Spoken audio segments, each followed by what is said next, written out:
Doğu Türkistan'dan gelen son bilgilere göre Kargalık ilçesinde restoran açan Türkiye Cumhuriyeti vatandaşı Ferdi Adanalı yapılan baskılardan dolayı iki kızını ve eşini bırakarak Türkiye'ye dönmek zorunda kaldı.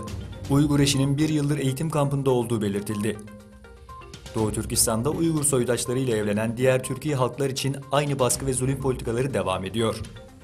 Konuyla ilgili görüşlerini bildiren Etik Başkanı Karakaş şöyle dedi. Çin'in Uygurlar olan baskı politikaları yurt dışından evlenenlere kadar, hatta başka ülke vatandaşlığına geçmiş olanlara kadar yayıldı. Bu, Çin'in dünyaya meydan okumasıyla birlikte Uygurları kontrol altında tutma niyetini göstermektedir. Bütün dünyayı bu duruma hep birlikte dur demeye çağırıyoruz. Kırım'ı işgal eden Rusya'nın hukuk dışı işlere karışan diplomatlarına yaptırımlar uygulayan Magnitski yasasının kapsamı Uygurlara baskı uygulayan Çinli bürokratlara uzanıyor. Küresel ticaret bu yıl %4,4 oranında artacak. Fakat Dünya Ticaret Örgütü'nün yıllık tahminlerinde açıkladığı bu büyüme, gerginliklerin artmasıyla zarar görebilir. Geçtiğimiz haftalarda Çin ve Amerika Birleşik Devletleri'nin birbirlerini yüzlerce milyar dolarlık gümrük vergisiyle tehdit etmesi bu gelişmelerden birisi.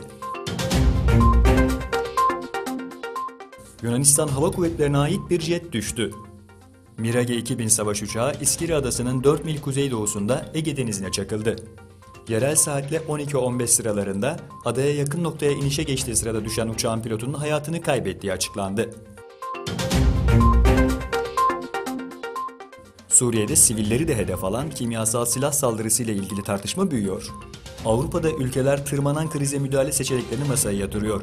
Fransa Cumhurbaşkanı Emmanuel Macron, askeri operasyonun gündemde olduğunu söyledi. Almanya ve İtalya ise bu plan içinde yer almayacaklarını duyurdu.